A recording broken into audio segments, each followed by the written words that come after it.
Actes des apôtres. La communauté de Jérusalem.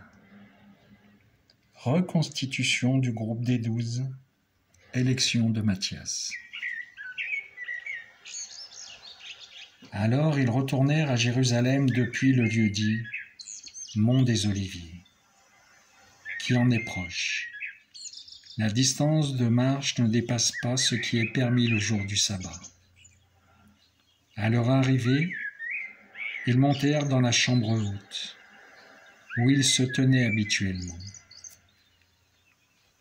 C'étaient Pierre, Jean, Jacques et André, Philippe et Thomas, Barthélemy et Matthieu, Jacques, fils d'Alphée, Simon le Zélote et Jude, fils de Jacques.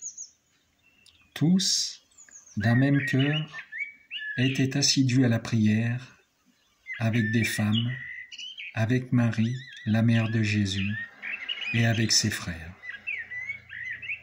En ces jours-là, Pierre se leva au milieu des frères, qui étaient réunis au nombre d'environ 120 personnes, et il déclara : « Frères, il fallait que l'Écriture s'accomplisse.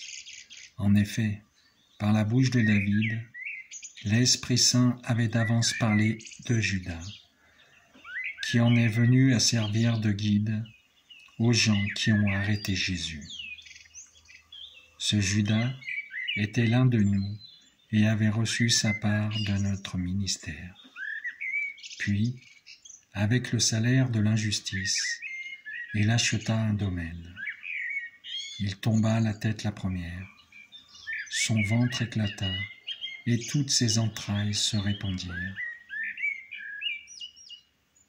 Tous les habitants de Jérusalem en furent informés, si bien que ce domaine fut appelé dans leur propre dialecte Akeldama, c'est-à-dire domaine du sang, car il est écrit au livre des psaumes que son domaine devienne un désert, et que personne n'y habite, et encore, qu'un autre prenne sa charge.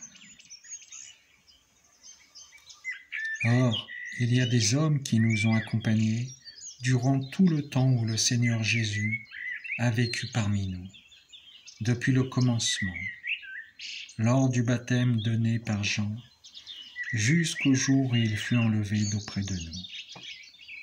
Il faut donc que l'un d'entre eux devienne, avec nous, témoin de sa résurrection. On en présenta deux, Joseph, appelé Barsaba, puis surnommé Justus, et Matthias. Ensuite, on fit cette prière. Toi, Seigneur, qui connais tous les cœurs, désigne lequel des deux tu as choisi, pour qu'il prenne, dans le ministère apostolique, la place de Judas, a déserté en allant à la place qui est désormais la sienne. On tira au sort entre eux, et le sort tomba sur Matthias, qui fut donc associé par suffrage aux 11 apôtres. Alléluia, Alléluia.